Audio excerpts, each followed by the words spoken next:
On poursuit avec un autre cas Amazon Ads et j'appelle Charlotte Jourdan de l'agence UM à me rejoindre.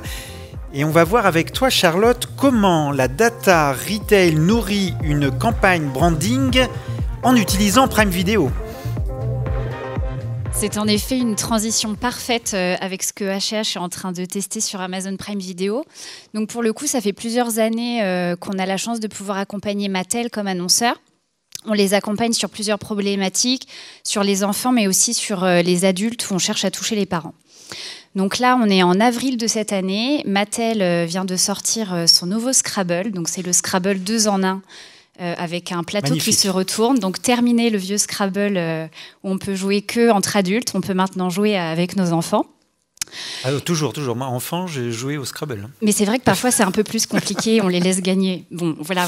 Maintenant, il est réversible. Et du coup, on a accompagné Mattel en avril dernier à travailler sur une campagne de notoriété. Donc, on est typiquement dans un contexte de branding pour faire connaître ce nouveau plateau. Quand on travaille avec Mattel, il y a un ADN très très fort avec Mattel. C'est même quand on travaille sur du haut tunnel, on cherche constamment à comprendre l'impact business qu'a eu la campagne. Mattel, aujourd'hui, en termes de référencement et de vente, c'est très hypermarché, supermarché, mais aussi beaucoup Amazon.fr. On est en avril, donc là, on a un match assez... voilà, c'est le hasard qui a fait les choses, mais on est aussi dans le contexte du lancement de l'offre publicitaire sur Amazon Prime Video. Donc on a, le choix s'est fait assez rapidement de pouvoir combiner à la fois toutes les capacités de ciblage que nous permettait la marketplace Amazon en extension d'audience pour pouvoir aller toucher nos familles, qui est la cible justement de ce nouveau produit Scrabble 2 en 1. Donc avec Amazon Prime Video, on a d'un côté une plateforme où on est dans le partage familial et beaucoup de programmes en co-viewing. Et on a aussi la capacité de pouvoir activer tous les signaux data pour pouvoir se concentrer sur les acheteurs de la catégorie. Donc on a eu plus de 80% de nos impressions qui se sont faites sur des utilisateurs qui achètent déjà des jeux jouets et des jeux de société. Donc on a pu avoir un ciblage vraiment de précision, tout en étant toujours sur du branding, pas non plus avoir un ciblage trop large de famille, mais vraiment in-market. Ce qu'on a pu observer, c'est qu'en étant sur Amazon Prime Video, on a eu 85% de nos impressions qui sont faites sur l'écran télé. Donc on a eu une campagne branding avec un très fort impact en termes d'attention. On a pu mener un post-test qui a permis de mesurer l'impact que ça a eu sur la marque. Donc on a eu des super résultats en termes d'items, d'ad awareness et d'intention d'achat.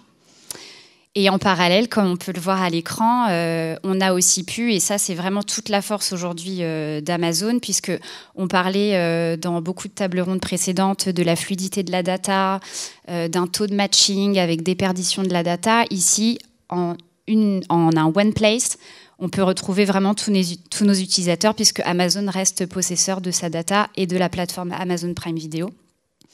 Et on a pu voir justement l'impact que notre campagne branding a eu sur les ventes. Donc ici, en ne diffusant que sur Amazon Prime Video en extension d'audience, de notre côté, Mattel avait de son côté aussi des fils rouges de campagne de vente avec des sponsors ads, du search, etc. On a pu démontrer, grâce à la plateforme Amazon Marketing Cloud que Ludovic évoquait à la table ronde précédente, on a pu démontrer plus 30% de ventes sur Amazon.fr générées par cette campagne Amazon Prime Video, plus un peu plus de 50% de pages vues du produit et quasiment plus 50% de nouveaux clients. Donc je trouvais que c'était un cas hyper intéressant à vous montrer, puisque ça permet de voir concrètement tout ce qu'on évoque depuis ce matin, ce fameux triangle magique du retail média, puisque d'un côté, on a l'activation de cette data ultra riche pour avoir un ciblage précis. On est dans un environnement écrin qui est l'écran télé qui permet de générer un max d'attention. Et on est à fond dans le sujet de l'efficacité, puisqu'on va même jusqu'à mesurer l'impact que ça a eu sur les ventes. Écran TV, c'est des mots qu'on entend chez TF1 Pub, Amazon Ads et concurrents de TF1 Pub maintenant. Et on sera ravis aussi de mettre en place ce genre de dispositif avec tous les partenariats retailers, broadcasters qui sont mis en place cette année. On comprend pourquoi les régies télé s'intéressent à la data retail. Tout à fait. Merci. Merci à toi, Charlotte.